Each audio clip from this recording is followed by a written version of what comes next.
Assalamu alaikum, et bienvenue dans ce nouvel épisode de notre série sur la sourate Al-Kahf, la caverne. Aujourd'hui, nous allons nous pencher sur un récit puissant qui clôture cette sourate emblématique, l'histoire de Dhul Qarnayn, cet homme juste et puissant, et le fameux mur qu'il a érigé.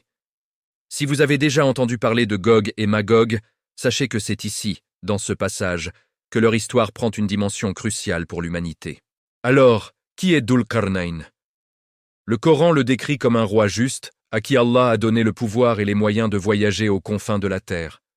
Son nom signifie « celui qui a deux cornes » ou « celui des deux époques ». Les interprétations sont nombreuses, mais ce qui compte, c'est sa mission. Il n'était pas un conquérant, avide de pouvoir, mais un serviteur d'Allah, voyageant pour établir la justice et aider les peuples. Son périple le mène d'abord vers le couchant, là où le soleil semblait se coucher dans une source boueuse.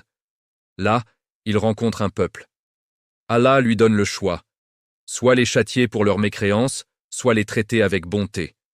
Dhul Qarnayn, en leader juste, choisit la voie de la sagesse.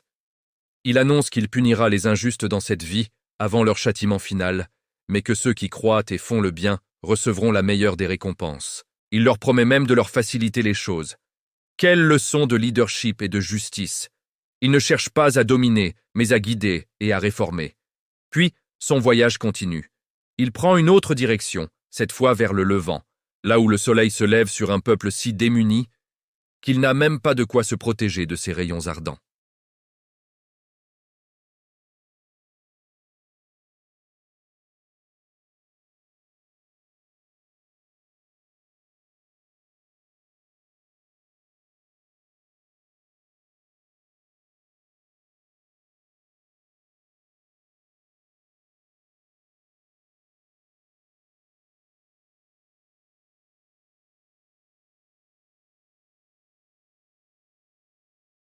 Ils sont terrorisés.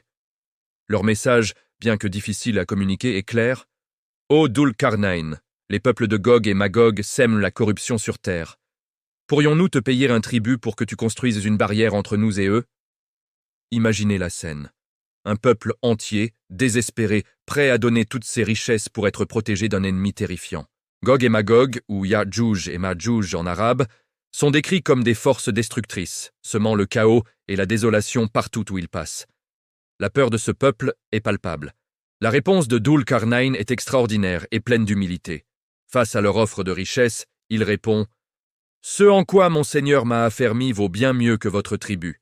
Aidez-moi donc avec votre force, et je construirai une barrière solide entre vous et eux. » Ils refusent leur argent, leur montrant que le pouvoir et les ressources qu'ils possèdent viennent d'Allah et doivent être utilisés pour le bien, non pour le profit personnel.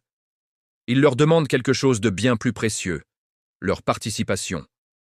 Il ne va pas les sauver passivement, il va leur apprendre à se défendre et à construire leur propre sécurité. C'est une leçon fondamentale sur l'autonomie et la responsabilité collective. Il ne dit pas « Ne vous inquiétez pas, je m'occupe de tout ». Il dit « Travaillons ensemble ». Il leur demande d'apporter des blocs de fer. Ils s'exécutent. Il leur ordonne de combler l'espace entre les deux montagnes avec ces blocs de fer. Une fois que la structure atteint le sommet des montagnes, il donne l'instruction suivante. Soufflez dessus. Ils activent des forges jusqu'à ce que le fer devienne incandescent, rouge comme le feu. La dernière étape est la plus impressionnante. Il commande. Apportez-moi du cuivre fondu, que je le déverse dessus. Le cuivre en fusion vient sceller la structure de fer, créant une barrière lisse, solide et impénétrable. Un mur si formidable que Gog et Magog ne purent ni l'escalader, ni y percer une brèche. La menace était contenue.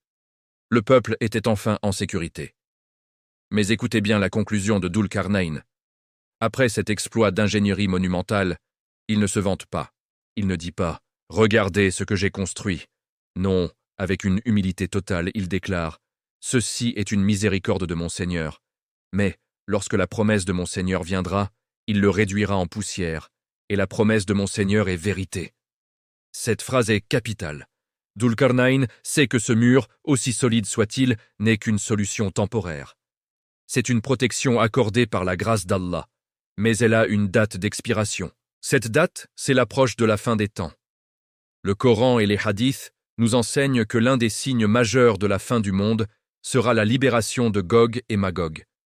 Ils déferleront alors de toutes les hauteurs, et rien ne pourra les arrêter jusqu'à l'intervention divine finale. Quelles sont les leçons pour nous aujourd'hui? Elles sont innombrables. D'abord, la responsabilité du leader. Un bon dirigeant, qu'il soit à la tête d'un pays, d'une entreprise ou de sa propre famille, doit utiliser le pouvoir et les ressources qui lui sont confiées pour protéger les plus faibles et établir la justice, non pour son propre gain.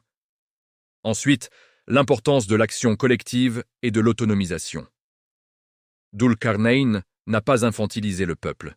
Il les a impliqués, leur a appris à utiliser leurs propres forces pour résoudre leurs problèmes. C'est un message puissant contre la dépendance et la passivité. Face aux défis de notre époque, qu'il s'agisse du changement climatique, des injustices sociales ou des crises économiques, la solution réside souvent dans notre capacité à travailler ensemble, à combiner nos forces et nos savoir-faire. Enfin, et c'est peut-être le plus important, l'humilité face à la puissance divine et la conscience de notre propre temporalité.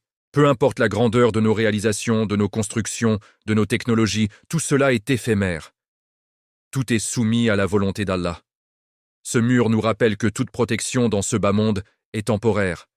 La seule véritable sécurité, la seule protection éternelle, se trouve dans la foi en Allah et l'obéissance à ses commandements. L'histoire de Dhul-Qarnayn clôt la sourate Al-Kahf en nous projetant vers l'avenir, vers les événements de la fin des temps. Elle nous rappelle que l'histoire de l'humanité a un début et une fin, et que notre rôle est de naviguer dans cette histoire en tant qu'agent du bien, en tant que bâtisseur de justice et de paix, tout en gardant nos cœurs tournés vers l'au-delà. Ce récit est un appel à l'action juste, à la collaboration et à la confiance en Allah.